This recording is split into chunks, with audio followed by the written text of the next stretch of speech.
chicken strips as yummy as Chick-Fil-A chicken in your air fryer? By the end of this video, you'll get the answer from my crew of taste testers, and you'll know how to make some delicious chicken strips too. My name is Kathy, and I actually help people use their air fryer. Now, I'm here in some crazy kitchen chaos because we are renovating for the next couple of weeks. But I've got my trusty air fryer and it's making dinner in this mess just a little bit easier. You ready to see how to make homemade Chick-fil-A even in a crazy kitchen?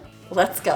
Now this recipe and the Copycat Chick-fil-A sauce recipe are on page 78 in my cookbook, Yummy Air Fryer Recipes. You can find that at yummyairfryerrecipes.com. Okay, first start out with a pound of chicken tenders that are all thawed. This is probably just a little more than. Now you can put chicken in a bowl, but I'm gonna put it in a quart-sized bag because we're gonna marinate it in some pickle juice. Pickle. You just need about a cup, whatever it takes to marinate your chicken. That looks really disgusting. Oh my goodness. You're gonna wanna let this marinate for at least 30 minutes. An hour or more is better. While that marinates, we're gonna make the breading. So get about 1.5 cups of flour, then 1.5 tablespoons of powdered sugar, also known as confectioner's sugar, 1.5 teaspoons or 1/2 tablespoon of paprika, 3/4 teaspoon of salt, 3/4 teaspoon of pepper, 3/4 teaspoon of dried basil, and you guessed it, a 3/4 teaspoon of garlic powder, and the same for onion powder. And if you've got celery seed or celery powder, throw a 3/4 teaspoon of that in too. Then just whisk it all up so it's nice and blended. Now, a lot of stores do sell this. You can also get it on Amazon, but of course, we're gonna make a homemade sauce too. So first start with a 1/4 cup of mayonnaise or 60 grams. Wow, that was a perfect guess. 2 tablespoons of honey or 42 grams. 1 tablespoon of Dijon mustard or 15 grams. And a tablespoon of regular mustard, which will also be 15 grams. Then add 2 teaspoons of lemon juice and 2 tablespoons of barbecue sauce. This is my homemade stuff. I'll leave a link to the recipe down below in the video notes. And last, a 1/4 teaspoon of salt. Then just mix it up. And I'm excited to see how this turns out in the taste test. Okay, and then you'll need to get an egg wash ready. And that's gonna be 1 egg and a 1/4 cup of milk, and whisk that up. All right, chicken has been marinating. I'm gonna just set it out on paper towels, and you'll just wanna pat it dry and set up your workstation. And I am gonna preheat this one to 340. That way it's just gonna be totally ready right as I put that chicken in the air fryer. So just dip your chicken right in the egg mixture and then right into the breading and just set it aside.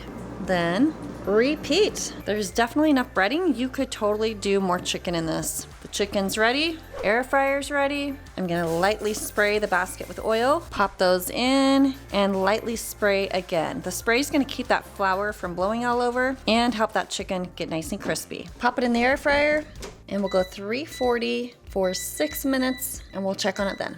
Hey, if you want to learn how to master mealtime with your air fryer, you've got to join my 5-day Use Your Air Fryer Challenge. It is starting very soon. Learn more at airfryerchallenge.com. Okay, here we are 6 minutes in. It's looking good. We'll take a quick internal temp read, and we're getting close. Go ahead and flip these tenders, and if you see any of those floury spots, it's a good time to just give them a little more oil. And now we're gonna crank this up to 400 degrees and run it for about 3 more minutes. All right, I'm just excited to see how it's looking. Quick temperature take. Oh yeah, these are done. We've got the real ones and the fake ones. Let me see what the taste testers say. Okay, so color-wise, yes, obviously this was deep fried in grease, but it's smaller also. Let's taste test. Close your eyes, and here's the bite of the first. Ready? Bite. Oh, I think I know this one. Wait. Okay, now just think about that. Now we're gonna do the next one. Wait a minute. Ready, Olivia? Bite. Oh. One more bite. Which one do you like better? The first or second? First, definitely. Logan, how about you? Have my eyes. Yeah, open your eyes. Which one did you like better? I actually can't tell. You couldn't tell? I could. The second one would be better with sauce. So you want to try it with sauce now? Yeah, I can't really decide yet. Mom, I know that the first one was this one, and the second one with this one. Okay, which one did you like better? I like the Chick-fil-A better because when she put the pickle juice in it, I can taste You the could pickle juice. taste the pickle juice? Yeah. Logan, have a bite. Oh, sorry. With the sauce. How is it with the sauce? Whoa. It's like a. Could I try this with that sauce? I feel like it Very would be on nice. the menu, but just like it'd be a different type of chicken. It tastes like a variation of Chick-fil-A? So close, but not close enough? That is good. But I do taste the pickle juice. Yeah, I You feel, taste I it? feel like there should be like taste it less, or just not at all. So which one wins? Probably Chick-fil-A. The legit Chick-fil-A. I Chick-fil-A? feel like the other one, The actual which is one. like a better texture, and without the pickle juice, it'd be really Try it good. in here. Okay, how about the sauce? Kind of like a 4 out of 5 probably. 4.5 out of 5. I don't know. The homemade sauce, pretty spot on. Compared to this sauce. That's good. Like it? What you think, picky eater? The pickle, no. You don't like it? No. Yeah. Well, I like it, but the pickle sauce, You can, taste yeah, taste the pickle in it? Yeah. Yeah. All right, if you make this, let us know down in the comments how it went for you. And go check our Krispy Kreme donut versus air fryer donut taste test right here. Thanks for watching. We'll see you on the next video.